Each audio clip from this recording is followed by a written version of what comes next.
Hello everybody, this is GeneralJannis, and in today's Death Card Tactics I will be doing a review of the Chaos Spawn. And once again, a shout out to Dennis Atlink that sent me the suggestion to make a review for the Chaos Spawn after he also has been using them in some battles. So with no further ado, let's get straight to it. So the Chaos Spawn is a hard-hitting melee-only unit, which is in the fast attack category, and it's available to the Death Card, so it's in the Death Card Codex. In this video I will be reviewing the unit, looking at the damage output and synergies with other Death Card units and comparing it to some other melee damage dealers in the Death Card army. Before we start, of course, the word chaos that we're using a lot in Warhammer originates from the ancient Greek word chaos, or chaos, and in the meaning of void, abyss, or chasm, like a certain thing, maybe not exactly like the warp in the Warhammer universe, but in the ancient Greek cosmogony, the telling of the creation, first there was chaos, and out of the chaos the earth was born, which we call Gaia or Gaia. So take that, Emperor. The chaos was first, and then Terra was arrived. All right, closing the parentheses. Returning to the topic, are Chaos Spawn worth considering in a Death Card list? Let's take a look. So if we start looking at the base stats and the weapons for the Chaos Spawn, the Chaos Spawn unit can have 1 to 5 models, and each model costs 23 points, so it's quite a cheap unit. It has a 7-inch movement, 4+ weapon skill, it doesn't have any ballistic skill, strength 5 and toughness 5, which is quite good, 4 wounds, d6 attacks per model, 9 leadership, which is quite high, but only 5+ armor save and no invul save. It has the hateful assault ability, and it's also fearsome. So enemy units that are within 1 inch of the Chaos Spawn get -1 to leadership. The keywords of the unit is Chaos, Nurgle, Heretic Astartes, Death Guard, and Beast. So basically, it's worth keeping in mind it's not an infantry unit or a swarm. So it's a beast, so it could have some effect on how it can access terrain and which stratagems and abilities you can use with the Chaos Spawn. Looking at its weapons, they have hideous mutations. Melee weapon, it's not a plague weapon. The strength is user, so 5 for most cases, AP -2 and damage 2, which is really good. And the abilities of the weapon is that they have the mutated beyond reason ability.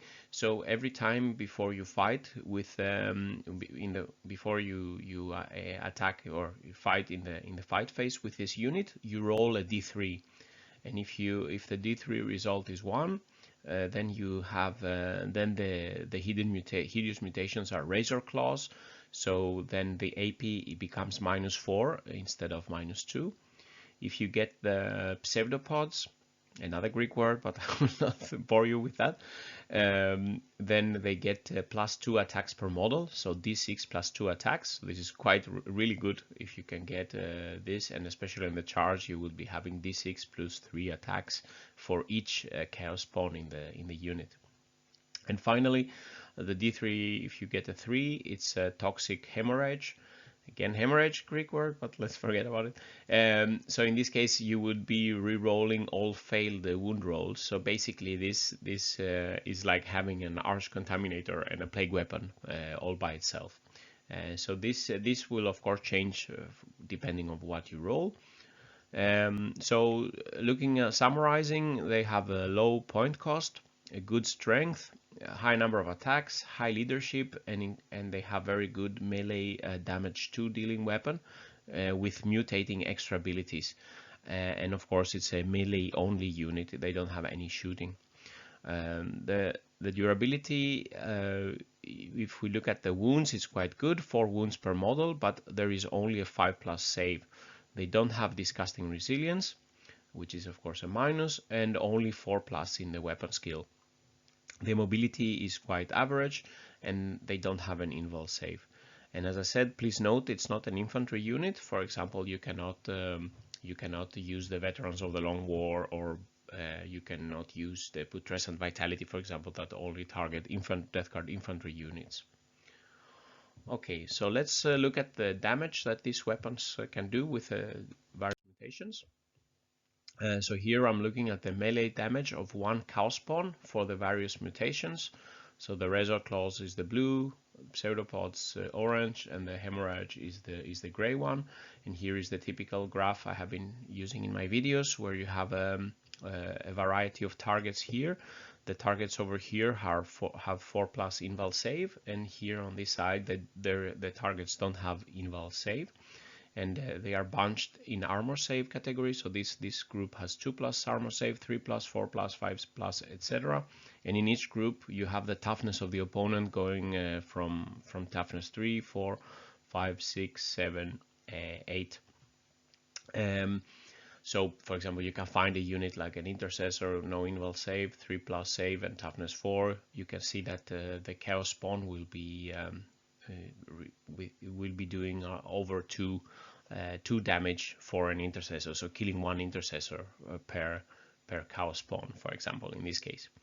So we can see that a Chaos Spawn can do some good damage versus all type of targets. And the damage drops off going to toughness 6 and higher targets, because the weapon of course has a strength 5. And the best mutation that you can get is the Pseudopods +2 attacks, and then you have the Hemorrhage, which is the reroll failed wound rolls. The AP -4 is not so helpful. For example, if you have targets that don't have so high save anyway, or they have an invul save. So, but of course you cannot decide which ability you have. You are rolling, so it's nothing you can do about it. But if you could roll, if you could decide the roll, then choose the Pseudopods. So now if we compare the damage, if we take a unit of 5 Chaos Spawn for 150 points, and we compare it to other Death Guard units, and here we have not charge. So here we see again the Chaos Spawn, the 3 top lines for almost everything, and compared, for example, to a 30 Bloatron with a Flesh Mower, the Chaos Spawn do considerably higher damage compared, for example, to the Bloatron, which is in itself a good melee unit, but the Chaos Spawn are even better. And here we see some other units like the green line is a group of 5 Plague Marines with 2 flails and 3 Plague Knives. So again, not so good as the Chaos Spawn. We have 16 Poxwalker, so I was trying to get some units almost equivalent in cost of the 5 Chaos Spawn. And we have, for example, Blight Lords with Biotic Axes, or Plague Marines with only knives. So basically, it's better than most of the other units. So with similar cost, and even better than the 30 Bloatron with a Flesh Mower. So what can we do with other Death Guard units to increase the damage? So the Chaos Spawn have a 4+ weapon skill, and it can of course benefit a lot from support by a Taliban, which allows to reroll all failed to hit rolls in melee combat. So by using this, you would be on average getting 50% higher damage output than if you didn't have his support. Otherwise, an aura of rerolling once to hit is also helpful, like you could have a Demon Prince following the Chaos Spawn. If you do take the Taliban, then you could, to buff even more, you could select the Mortarion's Anvil Plague Company and take the Relic Toll Keeper for the Taliban, and then the Chaos Spawn within 7 inch of him will do additional hits on a unmodified 6 to hit for even more damage. But basically the unit of 5 Chaos Spawn will be getting 17-18 attacks on average, and then you can boost by rerolls. You can boost a lot how many hits you actually score. It could benefit, the unit could benefit from more strength versus tougher units, but it cannot get buffed by, for example, the Putrescent Vitality spell, because that's only working for infantry. and you could benefit from +1 to wound, especially on the high toughness targets. However, you cannot use veterans of the Long War. It's not infantry. So the only option to get +1 to wound is the Blades of Putrefaction, which will work.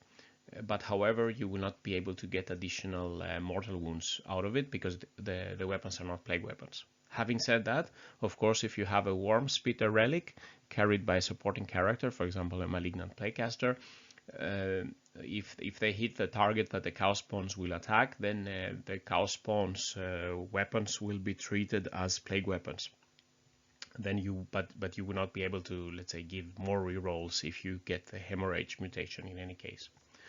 So if we take 5 Chaos Spawn and we add the Talisman with not with just a plain Talisman, we can see that we can increase the damage on the charge here. So we can do on an intercessor type unit, we will be able to do 22 damage. So that's that we could kill 10-11 intercessors. You can also do quite good damage against aggressors or eradicators or something, some tougher units. On average, you should be able to kill 4 aggressors or eradicators if you have 5 Cow Spawn with a Taliban support.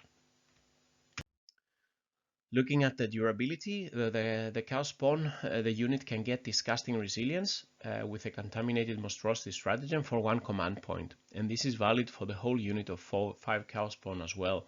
So it's really a good deal to take.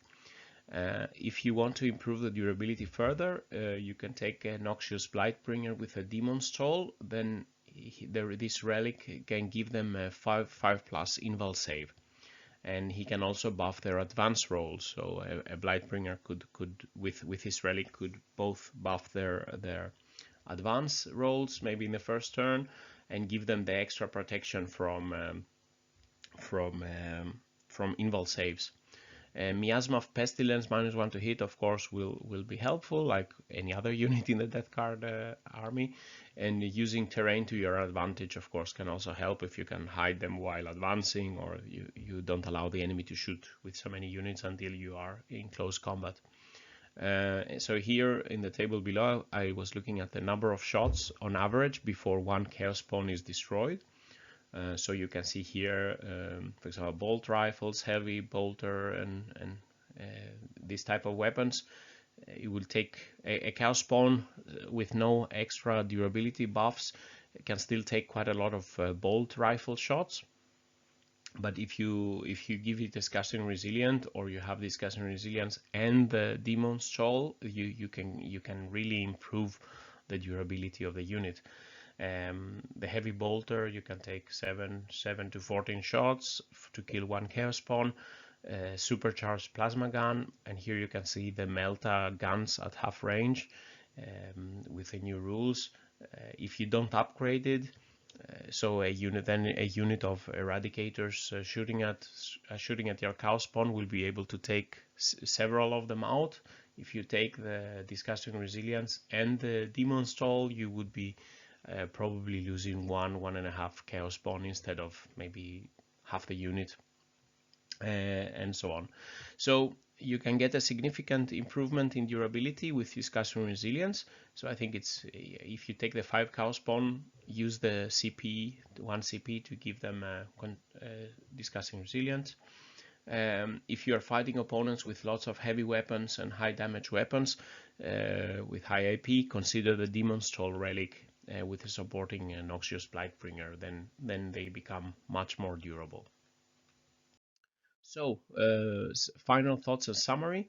The Chaos Spawn is a cheap unit able to pump out loads of melee damage versus a variety of targets. Take them in units of 5 models for 150 points, I would suggest. They give higher melee damage than most other Death Card units for the point cost, and are more mobile than the typical infantry Death Card units. The damage is boosted significantly by adding a Talisman to support, because they only have a 4+ weapon skill. Add the disgusting resilience ability for 1 command point per unit to greatly enhance their durability, and you can consider the Noxious Blightbringer with a Demon's Toll relic to support them, giving 5+ invul save, further boosting their durability, so they actually can make some armor saves. I guess the best way to use them is straightforward: get them in melee and start dishing wounds out. And be aware of the beast keyword and lack of infantry keyword affecting what other abilities and stratagems and so on and terrain rules can be used with them. But otherwise, I think it's a good overall. It's a good melee unit. Yeah, with these words, this concludes the video. What is your experience with Chaos Spawn? Have you also had the pleasure to see them do such damage that I calculated here?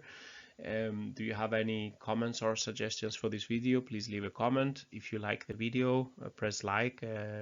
Also help the channel by supporting the channel. And subscribe to the channel. If you have some suggestions for further future analysis and some other videos you would like to see, please leave them in the comments and I will look at it. GeneralJannis is signing out. Stay safe out there and bye bye.